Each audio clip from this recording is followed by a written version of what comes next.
ഏത് ജോലിയായാലും അത് ചെയ്യാനുള്ള മനസ്സ് മതി. ഇതല്ലെങ്കിൽ ഇത് പിടിക്കണമെങ്കിൽ ഞാൻ അടുത്ത ജോലി നോക്കും. നമ്മൾ തളരാൻ പാടില്ല, മുമ്പോട്ട്.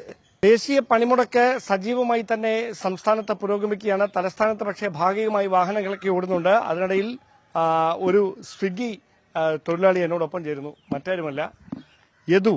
മലയാളികൾക്കൊക്കെ അറിയാം, തിരുവനന്തപുരം മേയറായിരുന്ന ആര്യ രാജേന്ദ്രനെ KSRTC ബസ്സിൽ വെച്ച് അസഭ്യം പറഞ്ഞു എന്നതിന്റെ പേരിൽ വിവാദങ്ങളിൽപ്പെട്ട യദുവാണ്. യദു എപ്പോൾ തൊട്ടാണ് ഇങ്ങനെ ഈ സ്വിഗ്ഗി ഓടാൻ തുടങ്ങിയത്? ഏകദേശം ഒരു മാസമായി. ഇങ്ങനെ ഈ നേരത്തെ ഒരു ബസ്സിൽ തന്നെയല്ലായിരുന്നോ? ബസ്സില് കേസ് കിടക്കണുണ്ടാണ്. 21-ാം തീയതി കേസാണ്. അപ്പോൾ ബസ്സിൽ പോയി കഴിഞ്ഞാൽ ഇനി ഓരോ തവണയായിട്ട് പ്രശ്നങ്ങൾ ഉണ്ടാവും. അതുകൊണ്ട് എന്തെങ്കിലും പ്രശ്നങ്ങൾ ഉണ്ടായോ? 2 തവണയൊക്കെ വണ്ടിയൊക്കെ വെഹിക്കിളൊക്കെ പിടിച്ചു. പിന്നെ അതല്ലാതെ വണ്ടി ടാർഗറ്റ് ചെയ്യാൻ തുടങ്ങി. ഞാൻ സ്ഥിരമായിട്ട് ഓടുന്ന വണ്ടിയായപ്പോ. അപ്പൊ അതുകൊണ്ട് ഞാൻ വിചാരിച്ചെന്ന് വെച്ചാൽ ബസ് അങ്ങനെ വിട്ടിട്ടൊന്നുമില്ല. ബസ് ആണെങ്കിൽ ഫാഷനാണ്. ഇനി സ്വിഗ്ഗി ടാർഗറ്റ് ആകത്തില്ലേ?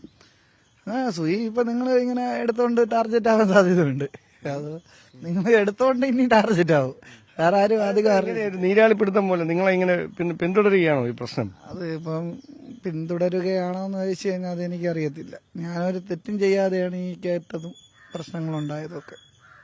അപ്പൊ എങ്ങനെ മുമ്പോട്ട് പോകാനാണ്? കോടതിയിൽ നിൽക്കുകയല്ലേ കേസ്? ഇത് നല്ല ജോലിയല്ലേ? ഇത് 10,000-2,000 രൂപ നേരെ ഫുൾ ടൈം ഓടിക്കഴിഞ്ഞാൽ ബസ്സിനെ കാട്ടി ശമ്പളം കിട്ടുന്നുണ്ട്. ഏത് ജോലിയായാലും അത് ചെയ്യാനുള്ള മനസ്സ് മതി. ഇതല്ലെങ്കിൽ ഇത് പിടിക്കണമെങ്കിൽ ഞാൻ അടുത്ത ജോലി നോക്കും. നമ്മൾ തളരാൻ പാടില്ല, മുമ്പോട്ട്. തുടരട്ടെ കേട്ടോ. ശരി. ദേശീയ പണിമുടക്ക് സജീവമായി തന്നെ സംസ്ഥാനത്ത് പുരോഗമിക്കുകയാണ്. തലസ്ഥാനത്ത് പക്ഷേ ഭാഗികമായി വാഹനങ്ങളൊക്കെ ഓടുന്നുണ്ട്. അതിനിടയിൽ ഒരു സ്വിഗ്ഗി തൊഴിലാളി എന്നോടൊപ്പം ചേരുന്നു. മറ്റാരുമല്ല, യദു. മലയാളികൾക്കൊക്കെ അറിയാം, തിരുവനന്തപുരം മേയറായിരുന്ന ആര്യ രാജേന്ദ്രനെ KSRTC ബസ്സിൽ വെച്ച് അസഭ്യം പറഞ്ഞു എന്നതിന്റെ പേരിൽ വിവാദങ്ങളിൽപ്പെട്ട യദുവാണ്. യദു എപ്പോൾ തൊട്ടാണ് ഇങ്ങനെ ഈ സ്വിഗ്ഗി ഓടാൻ തുടങ്ങിയത്? ഏകദേശം ഒരു മാസമായി. ഇങ്ങനെ ഈ നേരത്തെ ഒരു ബസ്സിൽ തന്നെയല്ലായിരുന്നോ? ബസ്സില് കേസ് കിടക്കണുണ്ടാണ്. 21-ാം തീയതി കേസാണ്. അപ്പോൾ ബസ്സിൽ പോയി കഴിഞ്ഞാൽ ഇനി ഓരോ തവണയായിട്ട് പ്രശ്നങ്ങൾ ഉണ്ടാവും. അതുകൊണ്ട് എന്തെങ്കിലും പ്രശ്നങ്ങൾ ഉണ്ടായോ? 2 തവണയൊക്കെ വണ്ടിയൊക്കെ വെഹിക്കിളൊക്കെ പിടിച്ചു. പിന്നെ അതല്ലാതെ വണ്ടി ടാർഗറ്റ് ചെയ്യാൻ തുടങ്ങി. ഞാൻ സ്ഥിരമായിട്ട് ഓടുന്ന വണ്ടിയായപ്പോ. അപ്പൊ അതുകൊണ്ട് ഞാൻ വിചാരിച്ചെന്ന് വെച്ചാൽ ബസ് അങ്ങനെ വിട്ടിട്ടൊന്നുമില്ല. ബസ് ആണെങ്കിൽ ഫാഷനാണ്. ഇനി സ്വിഗ്ഗി ടാർഗറ്റ് ആകത്തില്ലേ? സ്വിഗ്ഗി ഇപ്പൊ നിങ്ങൾ ഇങ്ങനെ എടുത്തോണ്ട് ടാർഗറ്റ് ആവാൻ സാധ്യതയുണ്ട്. അത് നിങ്ങൾ എടുത്തോണ്ട് ഇനി ടാർഗറ്റ് ആവും.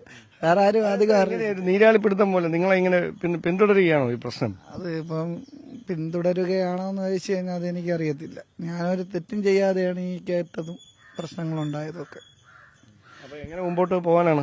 കോടതിയിൽ നിൽക്കുകയല്ലേ കേസ്? ഇത് നല്ല ജോലിയല്ലേ? ഇത് 10,000-2,000 രൂപ നേരെ ഫുൾ ടൈം ഓടിക്കഴിഞ്ഞാൽ ബസ്സിനെ കാട്ടി ശമ്പളം കിട്ടുന്നുണ്ട്. ഏത് ജോലിയായാലും അത് ചെയ്യാനുള്ള മനസ്സ് മതി. ഇതല്ലെങ്കിൽ ഇത് പിടിക്കണമെങ്കിൽ ഞാൻ അടുത്ത ജോലി നോക്കും. നമ്മൾ തളരാൻ പാടില്ല, മുമ്പോട്ട്. തുടരട്ടെ കേട്ടോ. ശരി. കൂടുതൽ വാർത്തകൾക്ക് News 18 Keralam YouTube channel subscribe ചെയ്യുക.